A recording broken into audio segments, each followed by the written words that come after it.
le rapport de la Cour des comptes nous a donné une liste de tous les bâtiments du patrimoine bâti de l'État qui ont été vendus par le régime sortant de Macky Sall. Et je vais vous citer tous les bâtiments, vous allez voir. Je n'aurai pas à vous dire les montants parce que la vidéo risque d'être trop longue. Mais je vais vous parler juste des immeubles. Tout ce qui s'est fait la fierté du Sénégal, à part le palais présidentiel et l'Assemblée nationale, a été vendu. Même le building administratif, qui est presque le plus grand bâtiment aujourd'hui du Sénégal, a été vendu par Macky Sall. Et qui a été rénové il y a quelques mois, il y a quelques années. Même dans la rénovation, il y avait un grand scandale, des surfacturations énormes. Et même Ousmane Sonko avait été obligé de convoquer l'entrepreneur pour que les travaux puissent être achevés. Donc là, je vais vous... L'immeuble Parchap.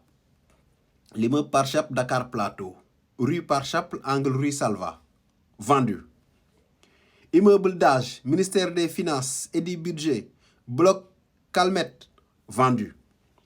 Immeuble des Eaux, vendu, qui est à Dakar Plateau, avenue de la République, angle rue Carnot, vendu. Immeuble Pasteur, avenue Pasteur, angle Gallieni, vendu. Immeuble Ex-Deb, vendu. Immeuble Ancien Palais de Justice, l'immeuble a été vendu également. L'immeuble du ministère des Finances et du Budget, Dakar Plateau, Place Washington, a été vendu. L'immeuble building administratif, le building administratif ou le building Mamadou Dia, que tous les Sénégalais connaissent, qui est l'un des plus grands immeubles de Dakar, qui a eu un projet de rénovation il y a quelques années et qui avait une nébuleuse derrière. Cet immeuble-là a été vendu par Macky Sall. Là, il faut que je vous dise le prix quand même. Le titre foncier, c'est le TF 6654/DK-6 108 42. Voilà. Donc là, c'est le nombre de mètres carrés, c'est 10 842 mètres carrés. À un montant de 72 milliards. Vous voyez, les travaux de réhabilitation de l'immeuble avaient coûté à l'État du Sénégal près de 40 milliards, juste pour rénover. Maintenant, Macky Sall, au-delà de ce scandale-là, a vendu l'immeuble à 72 milliards. C'est-à-dire que rien que la rénovation avait coûté la moitié du prix de l'immeuble. C'est de la catastrophe. L'immeuble ex-école douane, qui est à Dakar Plateau, avenue Cadre, rue René Ndoye, a été vendu également. Cet immeuble a été vendu à autour de 13 milliards. Et cet immeuble a une superficie de 5 734 mètres carrés. Donc, vous voyez, aujourd'hui, le résultat de tout cela est que l'État paye excessivement cher comme loyer pour loger ses services.